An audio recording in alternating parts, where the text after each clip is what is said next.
E-commerce online ভিত্তিক ব্যবসা খুব লাভজনক। অনেক বেকার শিক্ষার্থী অনলাইন ব্যবসা করে বেকারত্ব দূর করেছেন। এদের মধ্যে আবারও অনেকে আছে ভুয়া প্রতারণা করা প্রতিষ্ঠান। তার মধ্যে অন্যতম প্রতারণা প্রতিষ্ঠান কিউকম। এই প্রতিষ্ঠানের প্রতিষ্ঠাতা ও সিইও মোহাম্মদ রিপন মিয়া সাধারণ মানুষকে লোভনীয় অফার দিয়ে ফাঁদে ফেলে হাতিয়ে নিয়েছে লক্ষ লক্ষ টাকা। ভুক্তভোগীরা যখন কিউকমের অফিসে যায় তখন মোহাম্মদ রিপন মিয়া প্রতিষ্ঠাতা ও সিইও অস্ত্র বাহিনী স্বৈরাচার সরকার আমলের আওয়ামী লীগের নেতা তানভীর চৌধুরী তীরকে কিউকম ম্যানেজার পদে রেখে ভুক্তভোগীদের হুমকি দেওয়াতেন। 3 বছর ধরে ভুক্তভোগীরা কিউকমের প্রতিষ্ঠানের কাছে গেলে মোহাম্মদ রিপন মিয়া টাকা ফেরত দেওয়ার কোনো কথা বলেন না। মোহাম্মদ রিপন মিয়ার ব্যক্তিগত ব্যাংক অ্যাকাউন্টে টাকা আছে, চাইলেই দিতে পারে, এই রকম তথ্য দিয়েছেন ভুক্তভোগীরা এনএএনটিভিকে।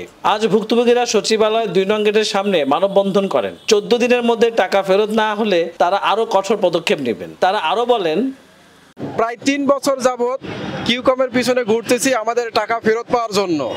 যে টাকাগুলো রিপন মিয়া ইচ্ছাকৃতভাবে তৃতীয় পক্ষ অর্থাৎ পেমেন্ট গেটওয়ে পোস্টারের কাছে আটকানো আছে। এই টাকাগুলো তার কাছেও নাই। সে ইচ্ছা করলেই আমাদের এই টাকাগুলো খুব দ্রুত সময়ের মধ্যে দিয়ে দিতে পারে। আমরা আগামী 14 দিনের সময় দিচ্ছি, যে সময়ের ভিতরে সে চাইলেই টাকাগুলো ফেরত দিতে পারবে। যুবলীগের নেতা ছিল একজন তানভীর। হুমকি দামকি দেওয়া হইতো আমাদেরকে। ওই তানভীরের ছবি দেওয়া আছে, তাকে দিয়ে আমাদের ধমকি দেওয়া হইতো। ঠিক আছে, মানে আমরা গ্রুপ, এটার জন্য আমরা এখন বড় গ্রুপ করে আছি। এখন যেহেতু দেশ স্বাধীন হয়েছে, আমরা আমাদের টাকার আশা করতেছি যে পাবো। এটা যেহেতু রিপন মিয়ার হাতে নাই টাকাটা হচ্ছে আপনার থার্ড পার্টি গেটওয়েতে, যেটাকে ফস্টার বলে। ফস্টারের কাছে আমাদের সব টাকা আছে।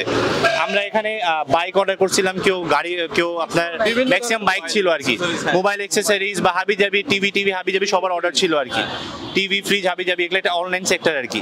তো ওখান থেকে আমাদের টাকা আটকায় রাখছে। এখন গত 3 বছর যাবত আমরা বিভিন্ন দুয়ারে ঘুরতেছি, কোনোভাবে কোনো ফল পাইনি আমরা।